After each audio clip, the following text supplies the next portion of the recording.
قابل اعتراض چیزیں بھی شاید آپ کو نظر آ رہی ہوں، یا ناقابل فہم بھی، یا مجھے نہیں پتا آپ کیا سمجھ کے آئے تھے.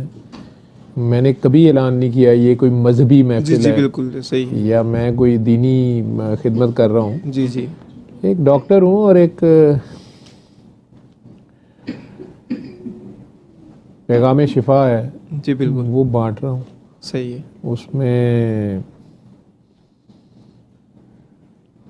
ہم ڈاکٹری میں بھی کہتے ہیں کہ prevention is better than cure, یا پرہیز علاج سے بہتر ہے. جی تو اس میں ایز اے ڈاکٹر اپنے 30 سال کا جو تجربہ ہے جی اس میں کوشش کرتا ہوں، شاید ایکسٹرا جو چیزیں نظر آتی ہیں لوگ کہیں گے یہ اکیلی سورہ رحمان کا طریقہ ہی تو نہیں بتا رہے، یہ تو اور بھی باتیں کر رہے ہیں. جی تو وہ ضرور ساتھ بتانے کی کوشش کرتا ہوں کہ یار اگر پرہیز کر لو، اگر یہ نہ کرو، یہ نہ کرو، وہ نہ کرو، تو جی بیماری نہ ہو.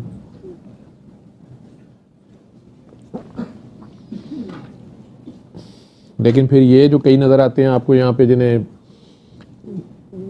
پیار کر رہا ہوتا ہوں، یا وہ میرے سے پیار کرنے کی کوشش کر رہے ہوتے ہیں، یا سوٹیاں مار بھی رہا ہوتا ہوں، جی یہ چھڑی، یہ چیزیں تو نہیں سمجھ آتی. یہ تو لگتا ہوگا کہ یہ سورہ رحمان کا تو بتا رہے ہیں، یہ ڈرامہ کیا چل رہا ہے. ایسے ہی ہے جیسے اگر آپ ڈاکٹری سیکھنا چاہتے ہیں یا ڈاکٹری میں جاتے ہیں تو شروع میں ایف ایس سی تک تو یہی لگتا ہے کہ جب میں ڈاکٹر بنوں گا میں ساری دنیا سے اب کوئی بیمار ہوگا ہی نہیں، سارے ٹھیک کر دوں گا. صحیح ہے. جب میڈیکل میں جاتے ہیں تو بھی یہی لگ رہا ہوتا ہے کہ اب بس ہم ڈاکٹر بن جائیں گے تو کم از کم ہماری فیملی میں تو کوئی نہیں بیمار ہوتا. پھر اب صحیح. بائی دا ٹائم ڈاکٹر بنتے ہیں تو پتہ چلتا ہے کہ مجھے تو کچھ بھی نہیں پتا، یا میں میڈیسن میں جاؤں، یا سرجری میں جاؤں، یا پیڈز میں جاؤں، یا گائنی میں جاؤں، یا آرتھو میں جاؤں، کدھر جاؤں اور کدھر نہ جاؤں. ای این ٹی کا ڈاکٹر یا آنکھوں کا ڈاکٹر، یہ نئی سے نئی فیلڈ اب آ رہی ہے. ہارٹ کے اندر ہی کئی آگے سے سب اسپیشلٹیز ہیں. جی ایک چھوٹا سا آرگن ہے اور کوئی انٹرونشنل کارڈیالوجسٹ ہے، کوئی کنونشنل ہے، کوئی سرجن ہے، کوئی صرف کارنری آرٹری کا ہے، اور کوئی ویلولر ہارٹ ڈیزیز کا ہے، پھر آگے کارڈیومائیپیتھی، مطلب مختلف چیزیں ہیں، الیکٹرو فزیولوجیکل اسٹڈیز ہیں. اسی طرح یہ جو شفا کا پیغام ہے ایک ہے عام سبھی کے لیے جو ہم تک نہیں بھی آ سکتے، جن تک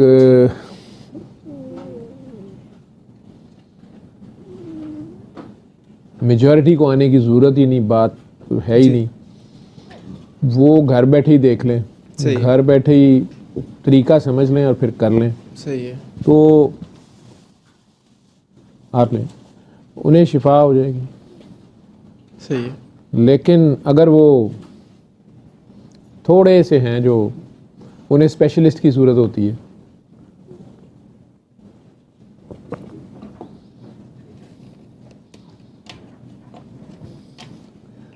کچھ اس طریقہ علاج سے انہوں نے مستفید ہونا ہی نہیں ہوتا. صحیح ہے. لیکن میں یہ دیکھتا ہوں ایلوپیتھی کر کے بھی، ڈاکٹری کر کے میں دیکھ رہا ہوں پیشنٹ سے جو کہ تعلق رہتا ہے، وہ سرکاری دور میں جو فرمایا نا کہ ایک ہی مرض کی 70 علاج، کئی طریقے ہیں علاج کے، وہ اب میرے سامنے کھلتے ہیں. ایون ڈاکٹری میں کچھ چیزوں کا ہم میڈیسن سے بھی علاج کرتے ہیں، سرجری سے بھی ہوتا ہے. سرجری میں بھی نئی نئی آپشنز آ رہی ہیں، ultra sound waves, laser, گیما knife, مختلف آپشنز ہیں، کیمو تھراپی، ریڈیو تھراپی، فلانی تھراپی. یہ کس کا ہے؟ یہ لنگر یا کیک؟ نہیں میں یہ لنگر پوچھ رہا ہوں، یہ کس کا پڑا ہوا ہے؟ نہیں تو اس کو بھجوا دو، اٹھوا دو. یہ آپ کا ہے؟ آپ کا ہے؟ اچھا، آپ نے ویسے روکا ہوا ہے ساتھ لے کے جانے کے لیے؟ کھایا نہیں جا رہا تو پھر اسی وقت واپس کرنا تھا، نہیں کھانا تھا تو خراب کرتے ہو لنگر کو، یا ساتھ لے کے جانا. تو وہ چیزیں اپنی جگہ ہیں. بہرحال چلیں، مجھے نہیں پتا آپ کو کیا شوق ہے